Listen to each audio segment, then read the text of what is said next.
Praise the Lord. परमेश्वर के नाम की महिमा स्तुति हो। मेरे प्रिय भाई बहन, अन्य भाषा और पवित्र आत्मा से रिलेटिव जो हमारे जीवन में बहुत ज़रूरी है, परमेश्वर प्रभु यीशु मसीह में हमें होना चाहिए। आइए हम वचन में जाएं।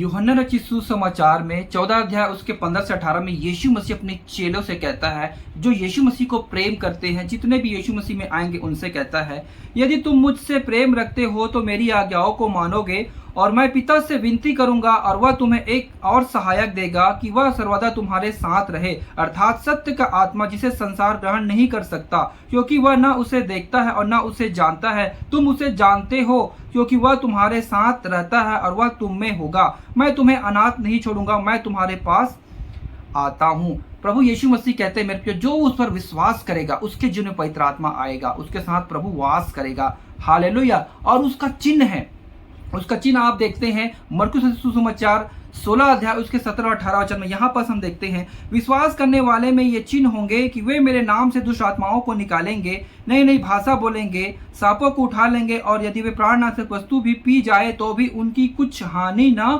होगी। वे बीमारों पर हाथ रखेंगे और वे चंगे हो जाएंगे। जो विश्वास करने वाले हैं उसके जीवन में ये चिन्ह जरूरी है। पवित्र आत्मा आपने पाया है तो आपके जीवन में अन्य भाषाएं, चंगा करने का वरदान, बहुत सारी चिन्ह आपके जीवन में दिखना है। वो लोगों के में दिखता है जो विश्वास करते यीशु मसीह के पीछे चलते हैं। लेकिन बहुत सारे लोग ऐसे हैं मेरे प्रियो जो अन्य भाषा के विषय में कुछ भी कहते हैं, क्योंकि उनके जीवन में ऐसा कुछ चिन्ह है ही नहीं। उन्होंने पता नहीं पवित्र आत्मा पाया है भी कि नहीं। पवित्र आत्मा सिर्फ वचन के द्वारा बातें नहीं करता। हालेलुया। ये पवित्र आत्मा आपको अन्य भाषा और भविष्यवाणी और बहुत सारी बातें जो है, जो चंगा करने का वरदान, बहुत सारी भेद है पवित्र आत्मा का जो वरदान है उसमें से। तो आपके जीवन में अगर पवित्र आत्मा है, आपने यीशु मसीह को विश्वास किया, तो आप ये चिन्ह होना चाहिए। अगर नहीं है तो मेरे प्रियो ये शक की बात है। आप कैसा विश्वास किए, कैसे आपने बपतिस्मा लिया, कैसे आपने यीशु मसीह को ग्रहण किया है, कैसे आपने अपने पापों से मन फिराया, जो आपके जीवन में ये कुछ भी पवित्र आत्मा का चिन्ह दिखाई नहीं देता है। अगर नहीं देता मेरे प्रियो, आप ध्यान से सुने।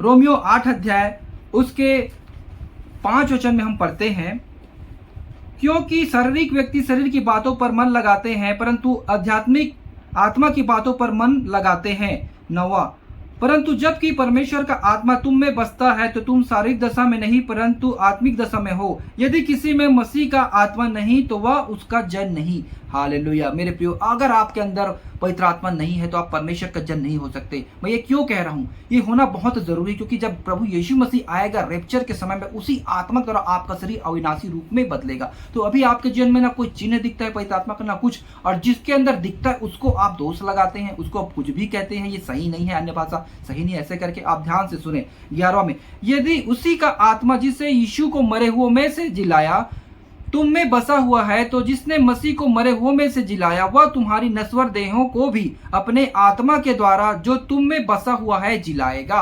अगर आपके अंदर आत्मा ही नहीं है, चिन्ह ही नहीं दिखता है, तो कौन सी आत्मा आपको अविनाशी रूप में आपको बदलेगा। बहुत बड़ा मेरे प्रियो ये पॉइंट वाली बात है। आप अपने आप को जांचें कि आप प्रभु में हो कि नहीं।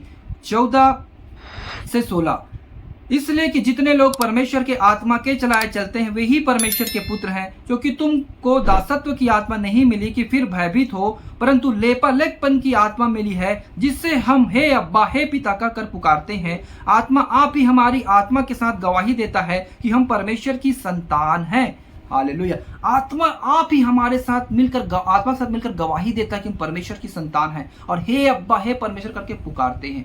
मेरे प्रियो, आत्मा आपके अंदर पवित्र आत्मा है तो एक अलग ही अनुभव आपके जीवन में होता है, एक अलग ही आनंद, अलग ही महसूस होता है। अगर आपके जीवन में ऐसा नहीं है तो मेरे आप दूसरे को कभी भी ठट्ठा ना उड़ाए, मजाक ना उड़ाए। जैसे उस समय नई मजरिया के नशे में लोग ठट्ठा उड़ाते थे, वैसा ही आप ना करें। हालांकि आपने इस विषय को अच्छे से सीखा और समझा, मैं आशा करता हूँ ये आपको अच्छा लगा। मेरे प्रिय भाई बहन, इसको सभी भाई बहन तक शेयर करें ताकि इस वचन को, अन्य भाषा की सच्चाई को हर एक भाई बहन जानने पाए और कोई भी दुविधा भी ना रहे। आमीन। सभी भाई बहनों को जय मसीह। God bless you.